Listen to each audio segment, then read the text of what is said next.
C is for creativity, the ABCs of creativity in the classroom.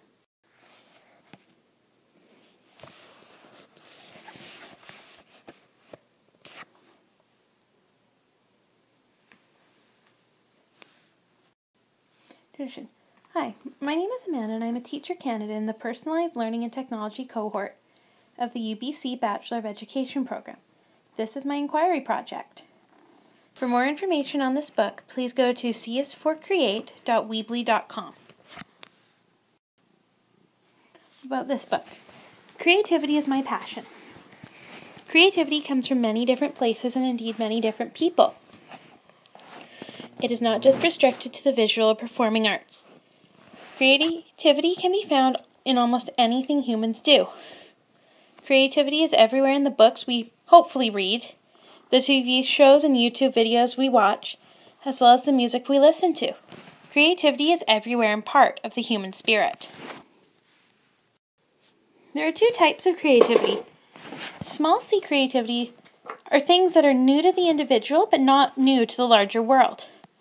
They make daily life easier, and they are on-the-spot modifications, like making a substitution in a recipe or quickly switching your lesson plan on the fly to suit your class. Everyone uses this form of creativity daily. Big C creativity, on the other hand, is the type of creativity that has the power to change the world. It's things that no one has done before. It creates drastic and long-lasting changes. It's the creativity of types like Leonardo da Vinci or even J.K. Rowling.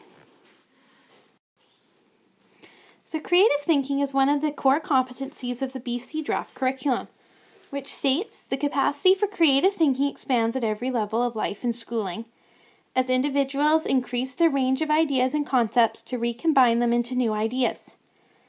They gradually build their skills and abilities to develop their creative ideas as expressions, innovations, or products.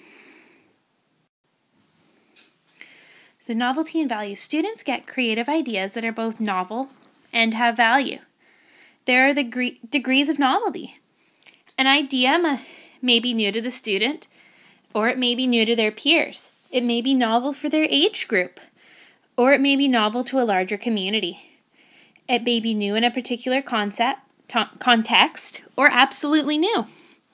The idea or product may also have value in a variety of ways and contexts. It may be fun. It may provide a sense of accomplishment. It may solve a naturally occurring problem. It may be a form of self-expression. It may provide a new perspective that influences how people think about something or the actions people take.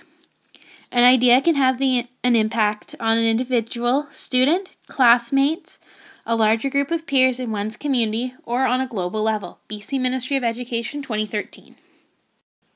So from the draft curriculum, students may generate creative ideas as a result of free play, engagement with someone else's ideas, a naturally occurring problem or constraints, or interest or passion. New ideas and inspirations can spontaneously arise from the unconscious mind, which is why students often report that their ideas just pop into their heads. However, students can also become aware of and use ways to help their unconscious minds generate ideas, giving their unconscious minds lots of ideas and information to combine and recombine at random, providing the incubation time for the unconscious to work, and quieting the filters and sensors in the conscious and subconscious minds that tend to prevent novel ideas and inspirations from rising to the conscious mind. Developing ideas. Also from the draft curriculum. After students get creative ideas, they evaluate them, decide which ones to develop, refine them, and work to realize them in some way. This process of developing ideas may require building the necessary skills, sustaining perseverance, and using failure productively over time. It may also require generating additional creative ideas to come up with solutions to problems along the way. So, quick note on failure. In creativity and creative learning, there's no such thing as failure. Things may not work how you planned them or turn out the way you thought, but you've learned something through the process. FAIL is actually an acronym for a first attempt in learning. A fail's just your first try.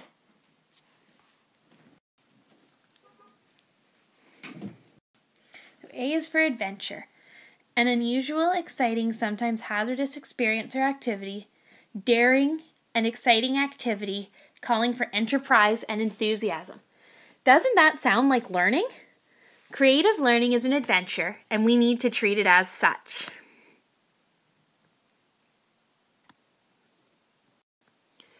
B is for blooms. Create is at the top of Bloom's taxonomy, the point we would like to see our students grow towards. Our students can grow through the stages of blooms like flowers in a garden. We plant seeds of knowledge that reach out roots of understanding. From the roots grow stems of application that unfurl leaves of analysis. From the leaves come buds of evaluation, and then finally open into the flowers of creation.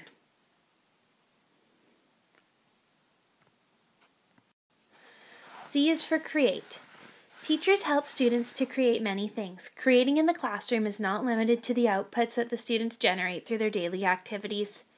While the outputs that the students create are important, these are not the things created at school that matter most.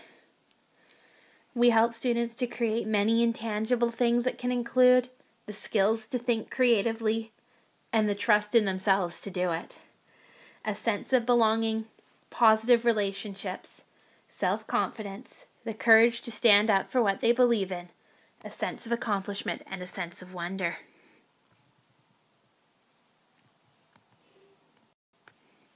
D is for dance and dream. This is the only letter to have two words.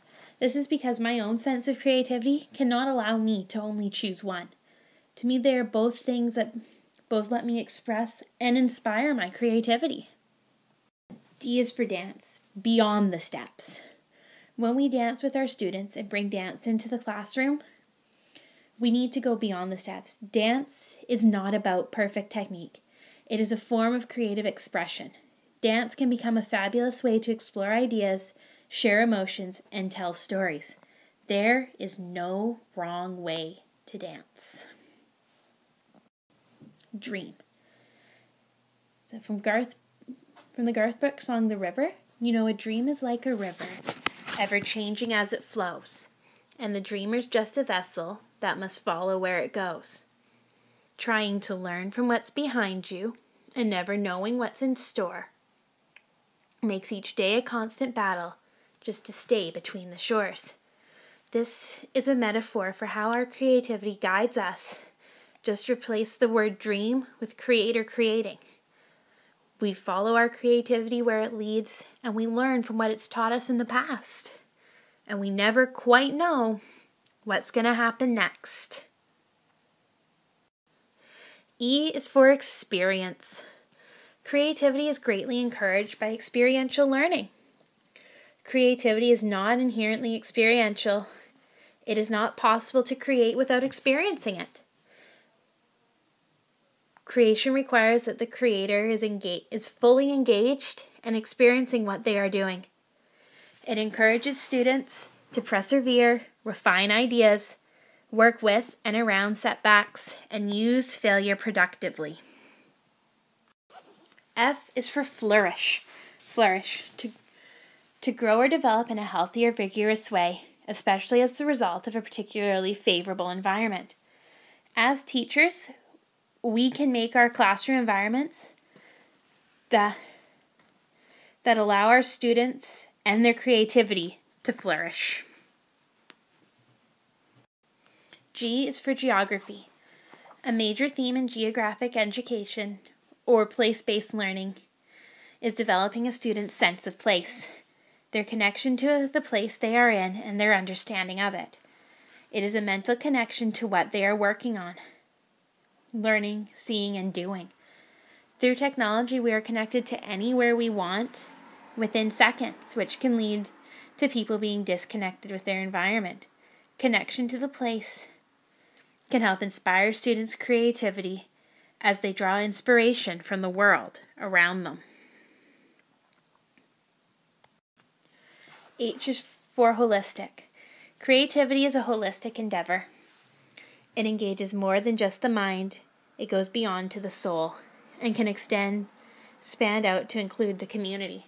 As well, creativity supports the First People's principles of learning, in that learning is holistic, reflexive, reflective, experiential, relational, focused on connectedness and on reciprocal relationships and a sense of place. Students can explore all of these things, both using their creativity and to develop their creativity from these concepts. I is for imagine. Imagine all the people living life in peace. You may say I'm a dreamer, but I'm not the only one. I hope someday you'll join us and the world will live as one. John Lennon, 1971. Creative thinking involves the students' imaginations to generate ideas that have novelty and value. Imagination comes in more than visual or language arts. It can be used in science and social studies when solving problems or presenting information. J is for journey. Education and creativity are journeys that spiral and crisscross each other. Neither is a linear path. Creating to me is like paddling along a winding river, like the river alluded to in the Garth Brooks song in the Dream section. I envision education like a winding trail from mountain peak to mountain peak, up the mountainsides, then back down through the valleys. The two journeys crisscrossing each other through the course of our lives. K is for knowledge. This letter asks a question, or two, more than it gives an answer or an explanation. It asks us what is important for our students to know. What knowledge do they need? With the increasing availability of technology and the ability to find out facts instantly, what do our students actually need to know? We learned in philosophy of education that there are two types of knowing. The first is the knowing of facts, formulas, and information. It is a more surface level of knowledge. The second is knowing in the way you know your friends and family. It is a deeper understanding. Our students need both types of knowing. It is often the deeper understanding that can be developed when students engage creatively with the material. Deep connections, the second type of knowledge or knowing, can also inspire our creativity, because when we truly understand something, we can use it as our creative inspiration to guide learning and make connections between topics and things that we know. L is for listen. Listening relates back to flourishing. It is a vital part of showing our students that we care and are building an environment where they feel safe and valued. By listening to our students, we tell them they matter. Listening to our students is not just hearing their words and appearing to listen. It is about taking it to heart and acting on what they have told us. M is for music. The music is all around us. All you have to do is listen. From the movie August Rush, released in 2007. Music surrounds us and is not restricted to the core music class. We can use music for many purposes in the classroom. It is not only a creative outlet for many students, it is a way to inspire creativity. Music can raise the energy level or calm the class down. It can pump the class up or soothe the soul. Music can be used in many ways and for many reasons in the classroom. Play with it. Have music on in your classroom and see how it affects your classroom environment. N is for nature. Connection to nature helps build our students' creativity. It can inspire them. Not only that, but students need exposure to nature for their mental well-being. Many students may only go outside at recess and lunch each day. Nature is full of things that can inspire creativity, from the sights to the sounds and everything in between. This can also be a time for students to disconnect from their devices and interact with the natural world. They can observe patterns in leaves and trees and come up with the stories for the pictures in the clouds or stars. Have students observe what they hear in nature and use it as the inspiration for a creative writing or soundscape piece. O is for options. Giving students choice on how to present their learning can lead to more creativity as they get to utilize the mode that they feel suits them best. Their creativity may even help them to create a new way of expressing themselves or their knowledge. P is for passion. When we bring our passions into the classroom, we inspire our students to do the same.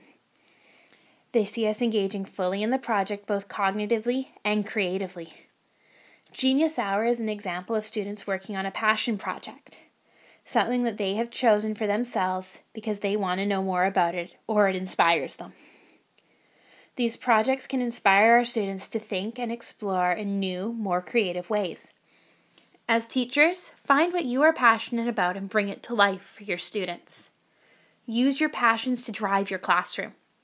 Your passions both inside and outside the classroom will keep your teaching alive. Let them inspire your creativity and follow the river they lead you down. Q is for quilt. Our students are diverse in many ways. Each of their backgrounds adds to the class environment the way different fabrics bring color or texture to a quilt. There are innumerable ways in which our students can be unique. This diversity can also be a starting point for their creativity, as their backgrounds can influence how they create and the avenues in which they are most comfortable creating. Our class quilt will be made up of students with exceptionalities. These students also need a chance to create and be creative. This could be the area in which they shine the most. R is for resource. We are each other's most important resource. Collaboration with our fellow teachers can help us to develop new and creative ideas because their input may bring up ideas you never would have thought of. Resources can be in the form of books, stories, songs, or web resources, as well as social media. Resources can be found almost anywhere and can inspire things that you never thought possible. S is for SAMR. Substitution. Technology replaces other tools like pens. Augmentation. Technology keeps the same task but adds functionality, like adding spell check. Modification. The task is changed significantly by the technology.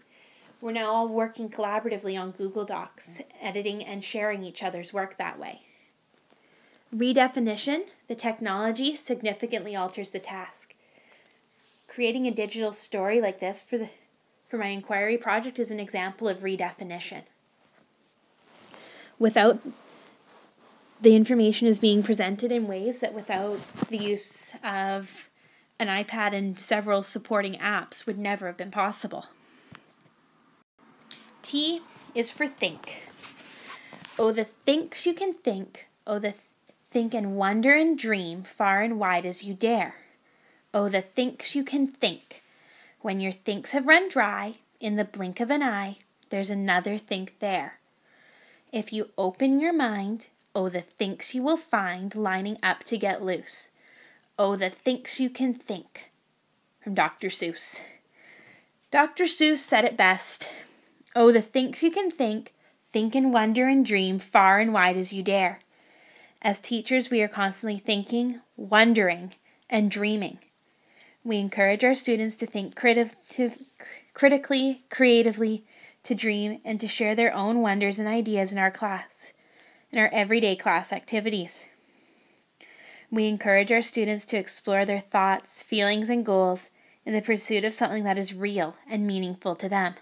How many times do we ask our students to think about something or give it some thought? We need to make sure they can think both creatively and critically. U is for unique. Today you are you, that is truer than true. There is no one alive who is youer than you. Each student who enters our classroom is unique. They all bring in their own personal stories, viewpoints, and backgrounds. The students' uniqueness can be expressed through their creativity. V is for visualize. Visualization is more than just a reading strategy. It can help our students to set goals or come up with ideas for art projects. A creative vision is often the first step in creating an output. The creative vision is the idea that drives and informs the project and involves both the cognitive and the affective domains.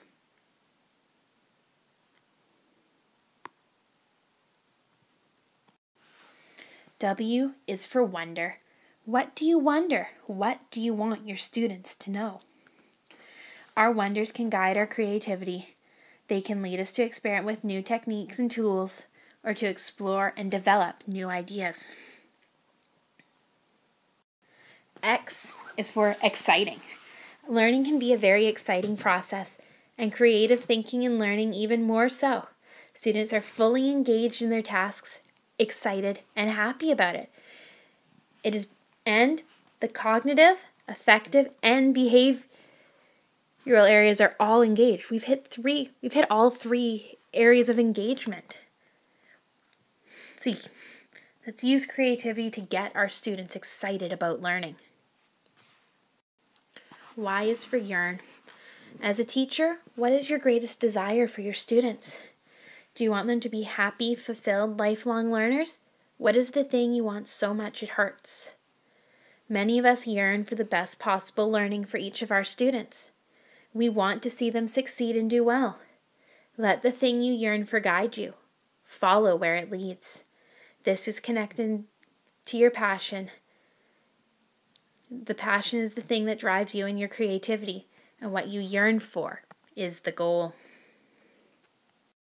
Z is for zany. Creativity can seem wild at times and can pull you in a multitude of directions. Now imagine a whole class that is gripped by their individual creative passions. This class is cognitively and affectively engaged, and the atmosphere may appear a bit zany at first, as students are engaged in a multitude of individual projects. These students are happy, they're excited about learning, and that is the most important thing. So, conclusion. Well, I have looked at the letters A to Z. This is only the tip of the iceberg and the beginning of how creativity could work in the classroom. You never know what will happen when you allow yourself and your students to create. Remember, take chances, make mistakes, and get messy. Miss Frizzle from the Magic School Bus.